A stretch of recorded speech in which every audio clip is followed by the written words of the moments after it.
meeting of the various multi-country, the rains have resulted in an emergency situation in Kenya. Many roads across the country, especially in the northern part of Kenya, have been washed away. There are trucks stuck everywhere with food, medicines, fuel that is now unable to reach the destinations in various parts of the country, especially in northern Kenya. Unfortunately, we have lost 70 people across Kenya because of these rains, and about 36,160 households have been displaced so far. The meteorological department tell us that these rains will continue, and therefore we need to prepare ourselves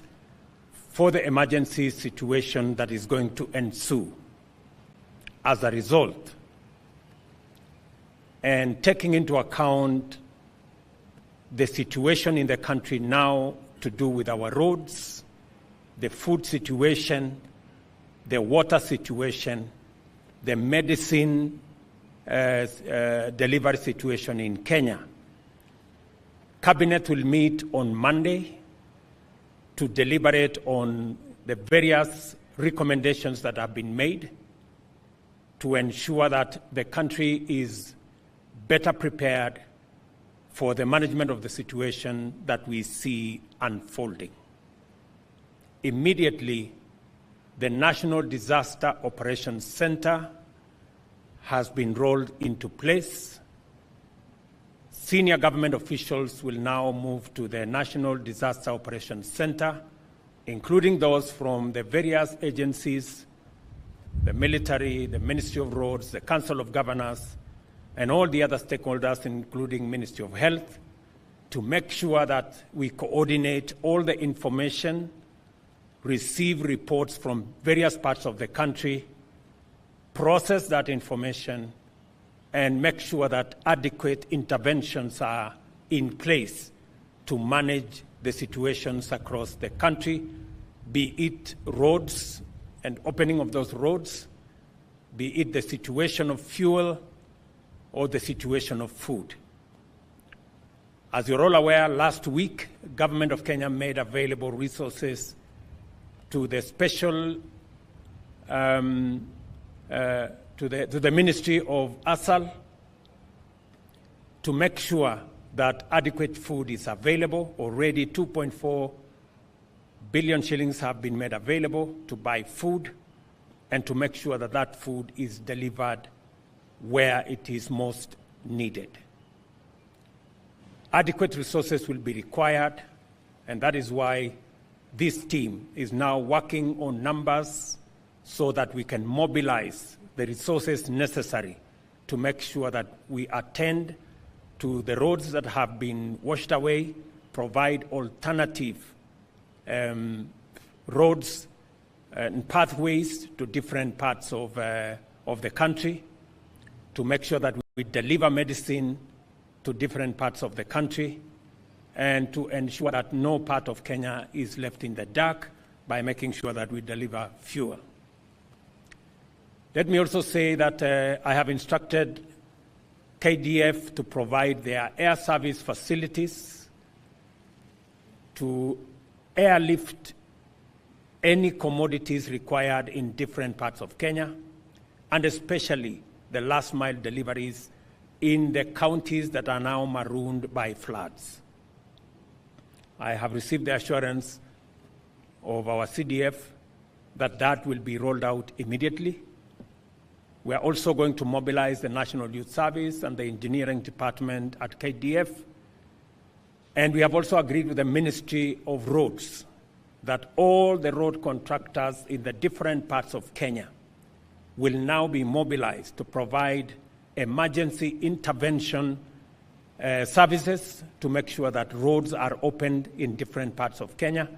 And we are going to mobilize the resources necessary to make sure that contractors on the ground in different parts of Kenya are mobilized for emergency intervention activities. Additionally, the Ministry of Health, working with the Council of Governors and Red Cross, will be mobilized to provide medicine commodities for water treatment, for disease management, be it cholera, malaria, and all the others that will be assessed as requirements in different parts of Kenya. The Minister for Health, who is here, has been tasked to provide leadership with the different agencies working in collaboration with the Council of Governors to make sure that health commodities are available in different parts of the country. The lead agency in making sure that all the roads, especially the trunk roads around Kenya, KenHub will provide leadership, and the Ministry of Transport and Roads will make sure that sufficient resources, human, machine, and money is available to make sure that that process is undertaken. The Ministry of Water will also work with the Council of Governors to make sure that where water infrastructure has been submerged, to ensure that there is water for drinking and for use, so that we avoid the now emerging cases of cholera in some parts, and malaria in other parts, and diarrhea in other parts of Kenya. We want to make sure that this situation is managed, and as a result, the emergency situation has necessitated Cabinet to meet on Monday as the first thing, so that we can receive the reports from this multi-agency team, process those reports, and provide intervention mechanisms to make sure that we manage this situation. The Ministry of Energy has been asked to liaise with the counties to make sure that as our dams fill up, citizens are informed across, especially in the areas that we could have overflow of dams, so that citizens are relocated early. We're informed that within the next 1 week, some of our dams will be full, and therefore there will be need for information to be made available to citizens, so that if there will be need to relocate some citizens from the downstream, that should happen ahead of time. The provincial administration has been tasked to make sure that citizens who are living in areas where there could be possibilities of mudslides are informed ahead of time, relocated ahead of time, so that we avoid unnecessary losses, as we have seen in the past, of citizens who have become victims of mudslides in Kenya. The information that we have is that rain is going to continue. Kenya is already soaked, and water will be now flowing when it rains, and therefore we run a higher risk of flooding in different parts of Kenya. Meanwhile, we are informing citizens in the short rain areas to take advantage of the fertilizers that have been made available by government, to make sure that they do their top dressing, especially in areas where we are seeing a good crop. We want to also take advantage of these rains to make sure that we produce enough food for the next season. And the Ministry of Agriculture has been tasked to make sure that where support to farmers is required, that support is made available. Meanwhile, the security situation in the country is also being affected by inaccessibility of some areas. The National Police Service under the Ministry of Interior will work with the different stakeholders and different members of the provincial administration to make sure that we secure the country even in this context. The Ministry of the Treasury has been mandated to explore different mechanisms of funding for the requirements that will be needed so that we can have adequate resources to manage the situation, and their recommendations should be presented to Cabinet on Monday for us to be able to appropriate those recommendations and provide the necessary leadership and the necessary interventions to make sure that all agencies are adequately resourced to provide emergency services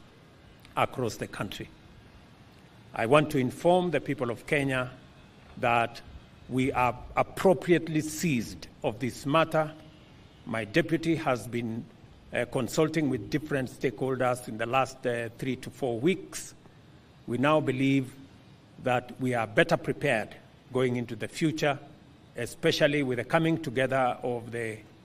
national government and county government with all the other agencies, and now having a coordinated approach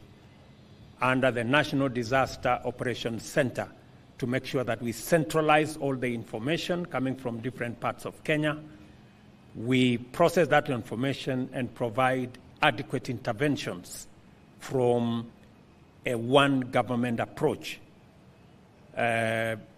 at the national and at the county level. I will be issuing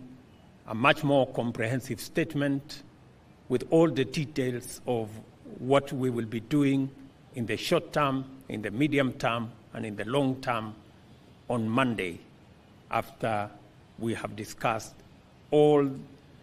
the recommendations that will be made by the different teams on Monday. Asanteni sana. Thank you very much.